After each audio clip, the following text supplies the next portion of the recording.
Hi everyone, welcome to HSAM 1275, week 2 anyway. I am Dr. Jillian Harrington. I'm your instructor for the term, so you'll be seeing a bit of me both in your online discussions as well as here in the Ed Puzzle each week. So the purpose of this is each week, starting this week obviously, we're going to do a short review of information from the prior week, focusing on quiz questions mainly that were missed. I'll give you some oversight, kind of an idea of what's to come in the material for the week, and that's it. So one thing that I did, hopefully everyone's kind of got a feel for the flow of our classroom.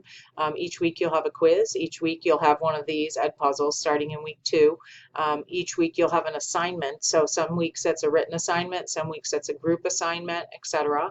And then you'll also have various activities that you'll take part in, watching videos, doing your reading, etc.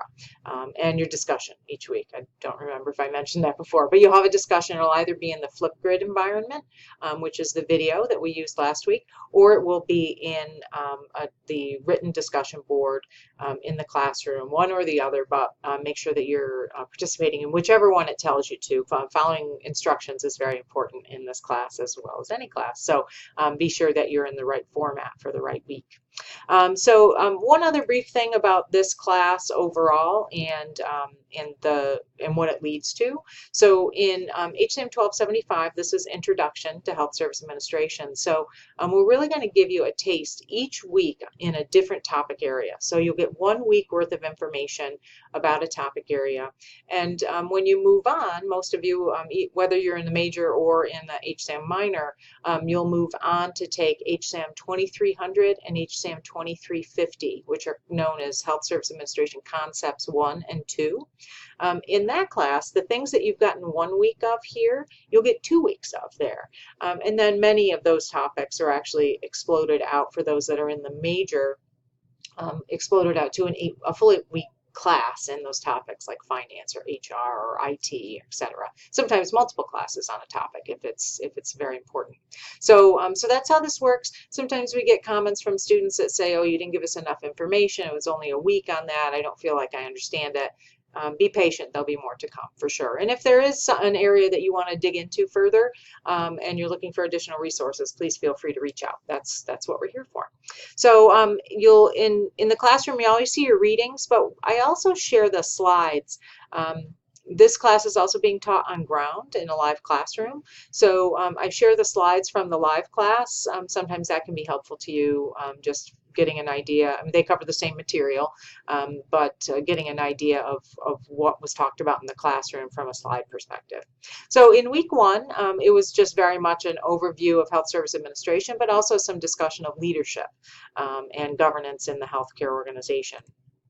In week 2, we're going to be focused on strategic planning as well as law and ethics. Law and ethics is my area of expertise. I came from the compliance world, so I love to talk about that stuff.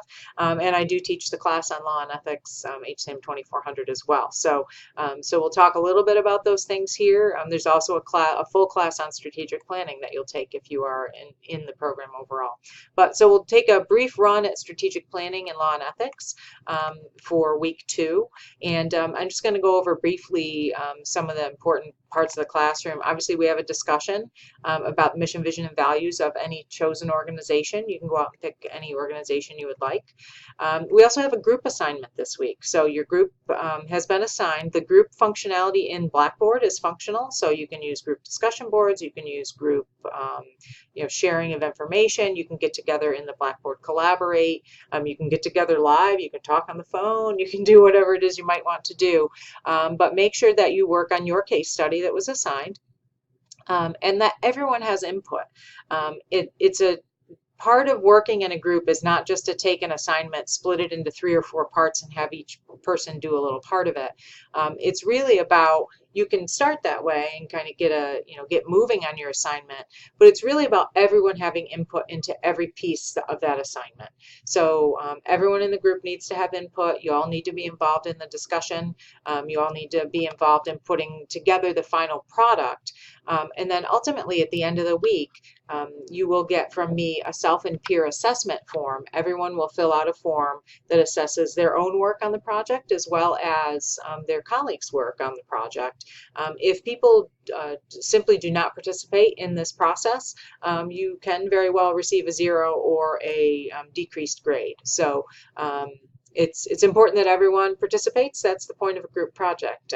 In healthcare, in the administrative sector, as well as in the clinical sector, we work in teams constantly, and we all need to be able to rely on our teammates. So these group assignments are to give you a taste of that. You do have a quiz this week, like we do every week, and then this Ed puzzle that this video I'm recording right now will be converted to an Ed puzzle, and we'll see that there. So that's week 2, and then next week's obviously I'll talk a little bit about week 3. But I do want to go over some quiz questions from last week. So first quiz question, which is a guideline for healthcare leaders when being responsible to their organization as per the ACHE Code of Ethics? And I want to flip to this page. Oh, there it is.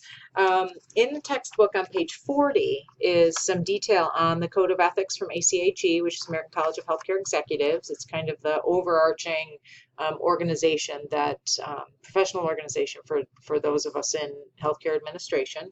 And so there are 6 different areas of responsibility that they detail to the profession, patients, the organization, employees, community and society, and where do you report violations of the code. This question specifically talked about when healthcare leaders are responsible to their organization. And of the answers given, the one that appears there is proper resource allocation. So it's very important for healthcare leaders to be responsible to their organization by allocating resources properly. So that was our correct answer there. Next question, which leadership theory correctly matches the stated leadership focus? So, so there's detailed several different approaches, situational approach, contingency and path goal, leader, member, exchange theory, and global leadership. So these are all detailed in your text, and most of them have the incorrect definition of what their focus is, except for the first answer, situational approach. So the situational approach of leadership is an older leadership theory that was focused on leaders changing the way that they operate or that they act based on the needs of their team or the needs of their subordinates. So it's a theory that exists and is detailed in our text, but so situational approach, needs of the subordinates, that was the focus match there. Last question, also about situational leadership or situational approach to leadership, interestingly enough. Which of the following is not a contemporary leadership model? So the study of leadership as a theoretical from a theoretical basis is not that old. And so back in the probably less than 100 years, but I'm going to say 50s, 60s time frame, we started to see many theories come out from academicians that are involved in studying these things. So theories like the great man theory, which for any of the ladies in the room should probably take some offense to that, but it was about that you had to be a great person, and more specifically at that time a great man, to be a leader. So great man theory was about your own personality and capability. Other approaches like the style approach, or even transformational leadership, which we think of now as more contemporary, but it's really not. It's a style of leadership that's been around for years and years and years. Think back to John F. Kennedy, very transformational leader. So it's not that these types of theories are incorrect. They were just ones that were established and put in place a long time ago. When we're looking for something that's contemporary, a contemporary leadership model means new, novel, the things that are just now coming about and being studied. So things like authentic leadership, resilience, diversity, emotional intelligence, those are all the types of things that are contemporary. So as we looked at our listing, we had situational, authentic, resilient, and servant leadership. And of those four, the only one that's not considered contemporary is the situational approach to leadership. So more detail on that in the text, but let me know if you have any questions. Those were not all the questions that were missed. There were a few others here and there. So if you do have a question about your quiz, please feel free to reach out. I'm happy to help. Looking forward to looking at your materials that were submitted from last week. That's about all I have. So if you have any questions on your upcoming work, on the group tools in Blackboard, how to manage the group assignment, let me know. Keep your eye out on your email for the self and peer assessment. I'll probably send that out. I might send that out today so that you have it, but it will be submitted back to me via email. Or in the classroom, you can hook it to your assignment if you want. I would probably send it to me via email, though. Then it's sure to be confidential. Send it back to me via email, detailing the group's work, your opinion of the group's work at the end of the assignment. So that's all I've got. Just let me know if you have any questions. Thanks so much.